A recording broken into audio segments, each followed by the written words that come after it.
The making of a global society is in fact the accomplishment of a noble goal, heralding the establishment of a common global system that will be run with the participation of all nations of the world in all major and basic decision-making processes. And the definite route to this sublime goal. Scientific and technical capacities, as well as communication technologies, have created a common and widespread understanding of the world society and has provided the necessary ground for a common system. Now it is incumbent upon all intellectuals, thinkers, and policymakers in the world to carry out their historical responsibility with firm belief to this definite route. I also want to lay emphasis on the fact that the Western liberalism and capitalism, like communism, has reached to its end since it has failed to perceive the truth of the world and human as it is. It has imposed its own goals and direction on human beings with no regard for human and divine values, justice, freedom, love, or brotherhood, has based the living on an intensive competition securing individual and collective material interests. Now we must learn from the past by initiating collective efforts in dealing with present challenges. And in this connection, and in closing my remarks, I wish to draw your kind attention to two important points. One,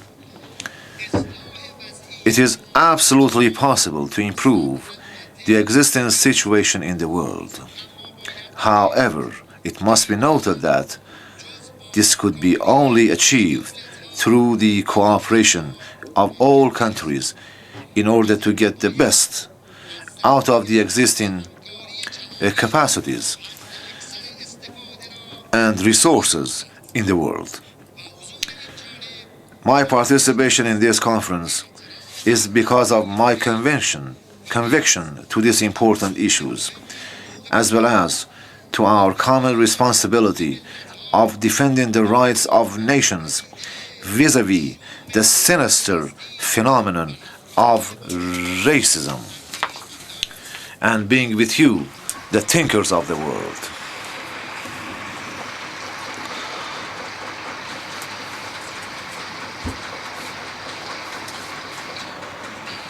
Two,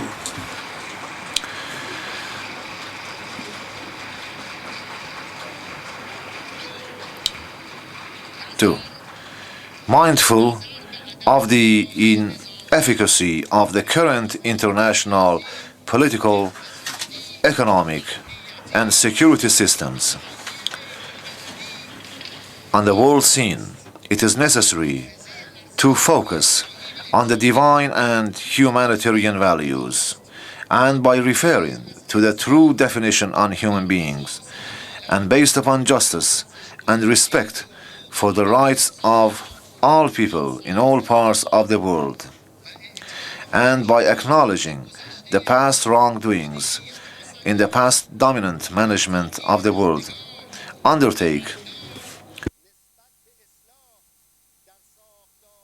collective measures to reform the existing structures. In this respect, it is crucially important to reform rapidly the structure of the Security Council, including the elimination of the discriminatory veto right and change the current world financial and monetary systems.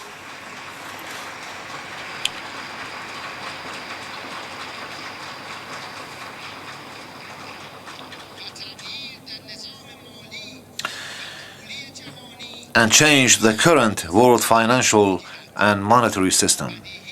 It is evident that lack of understanding and the urgency for change is equivalent to the much heavier costs of delay.